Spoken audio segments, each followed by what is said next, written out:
A very happy day. So today we are going to discuss about the topic advantages and limitations of planning. This is the continuation of what is planning and the steps of planning. So without further ado, let's get into the topic. Before that, let's recall what we have studied previously, which is what is planning.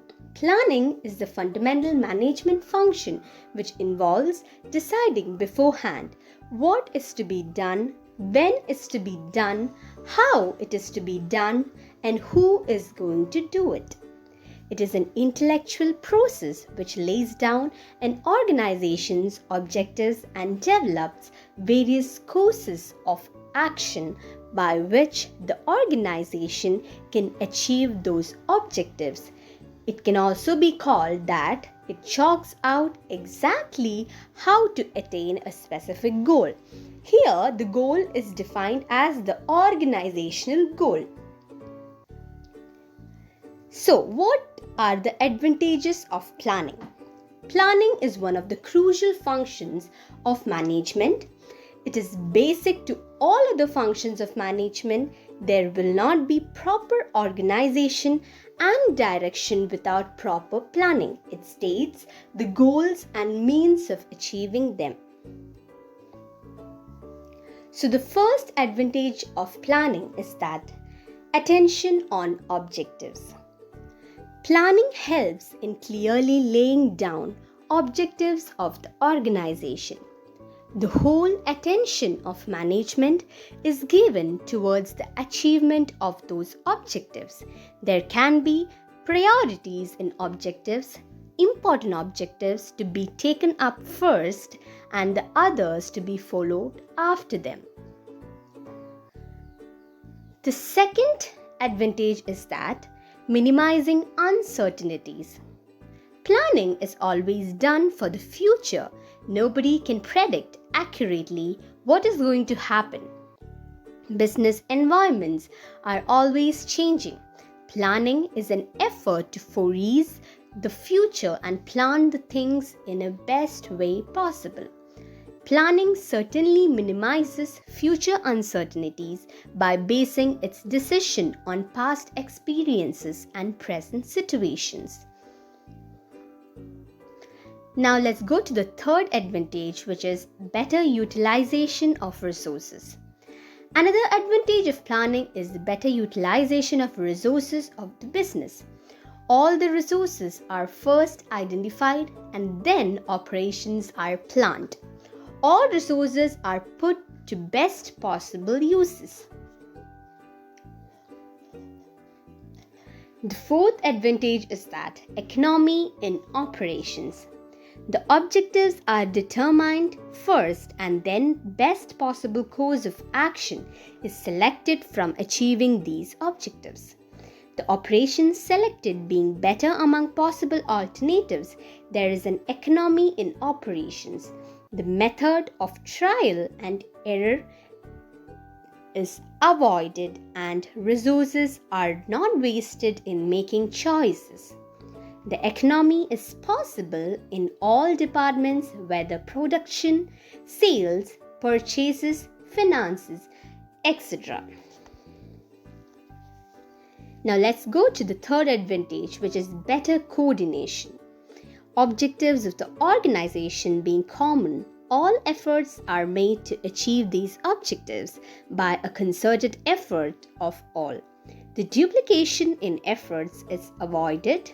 Planning will lead to better coordination in the organization, which will ultimately lead to better results. Now, getting back to the sixth advantage, encourages innovations and creativity. A better planning system should encourage managers to devise new ways of doing things.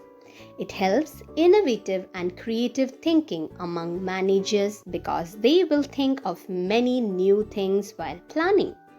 It is a process which will provide awareness for individual participation and will encourage an utmost of frankness which will help in achieving better results. Seventh advantage is that management by exception possible. Management by exception means that management should not be involved in each and every activity. If the things are not going well, then there should be nothing to worry, and management should intervene only when things are not going as per planning. Planning fixes objectives of the organization, and all efforts should be made to achieve these objectives. Management should interfere only when things are not going well. By the introduction of management by exemption, managers are given more time for planning the activities rather than wasting their time in directing day-to-day work. Eighth advantage is that facilitates control. Planning and control are inseparable. Planning helps in setting objectives and laying down performance standards. This will enable the management to check performance of the subordinates. The deviation in performance can be rectified at the earliest by taking remedial measures. Facilitates delegation. Under planning process, delegation of powers is facilitated. The goals of different persons are fixed. They will be requiring requisite authority for getting the things clone. Delegation of authority is facilitated through planning process. Now let's come to the limitations of planning. Here we have discussed about the pros of planning, and now we are coming to the cons of planning. Despite of many advantages of planning, there may be some obstacles and limitations in this process. Planning is not a panacea for all the ills of the business. Planning will only help in minimizing uncertainty to an extent level. The first limitation is that lack of reliable data. Planning is based on various facts and figures supplied to the planners. If the data on which the decisions are based are not reliable, then decisions based on such information will also be unreliable. Planning will lose its value if reliable facts and figures are not supplied. Let's go to the second limitation, which is time-consuming process. Practical utility of planning is sometimes reduced by the time factor. Planning is time-consuming process, and actions on various operations may be delayed because proper planning has not yet been done. The delay may result in loss of opportunities. When time is of essence, then advanced planning loses its utility. Under certain circumstances, an urgent action is needed, then one cannot wait for the planning process to complete. The second is that planning is very expensive. The planning process is very expensive. The gathering of information and testing of various courses of action involve greater amount of money. Sometimes expenses are so prohibitive that small concerns cannot afford to use planning. The long-term planning is a luxury for most of concern because of heavy expenses.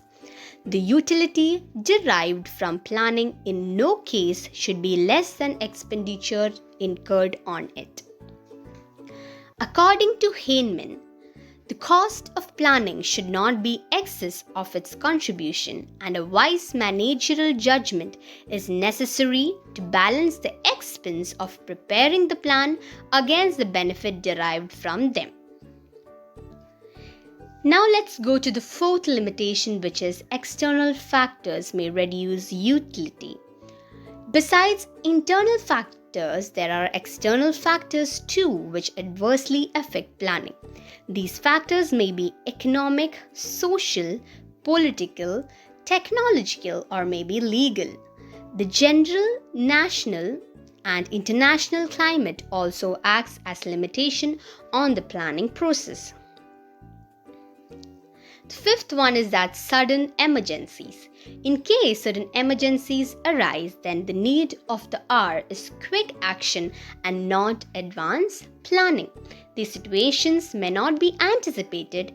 In case emergencies are anticipated or they have regularity in occurrence, then advanced planning should be undertaken for emergencies too. Sixth one is that resistance to change. Most of the persons generally do not like any change. Their passive outlook to new ideas becomes a limitation to planning. According to McFarland, the principal psychological barrier is that executives, like most people, have more regard for the present than for the future. The present is not only more certain than future, it is also more desirable. Resistance to change is commonly experienced phenomenon in the business world. Planning often implies changes when the executive would like to ignore, hoping they would not materialize. The notion that things planned for future are unlikely to happen is not based on logical thinking. It is the planning which helps in minimizing future uncertainties. Let's recall. So, let's come back to what we have learned. Advantages of planning. So, the first advantage is that attention on the objectives, minimizing uncertainties, better utilization of resources, economy in operations, better coordinations, encourages innovation and creativity, management by exemption possible, facilitates control, and then the last one is that facilitates delegations. These are the advantages of planning. There are 9 advantages. I am repeating once again, which is the first one is attention on objectives. The second one is minimizing uncertainties. The third one is better utilization of resources. The fourth one is economy in operations. The fifth one is better coordination. The sixth one is encourages innovation and creativity. The seventh one is management by exemption possible. The eighth one is facilitates control, and the last one is facilitates delegation. Now let's look into the limitations of planning. We have already learned the limitations of planning. There are 6 limitations of planning, which is lack of reliable data, time consumption process, it is expensive, external factors may reduce utility, sudden emergencies, and the last one, which is resistance to change. So once again, I am repeating, the first one is lack of reliable data, time consuming process, expensive, external factors may reduce utility, the fifth one is sudden emergencies, and last one is resistance to change. So here we have come to an end of my lecture, which is advantages and limitations of planning. You can go through the video twice or thrice, and then you can just make a note of all the important points. Then you can even attempt to write a test or something like that. Then it will help you remember things better. So thank you. Thanks for watching my video. Thank you.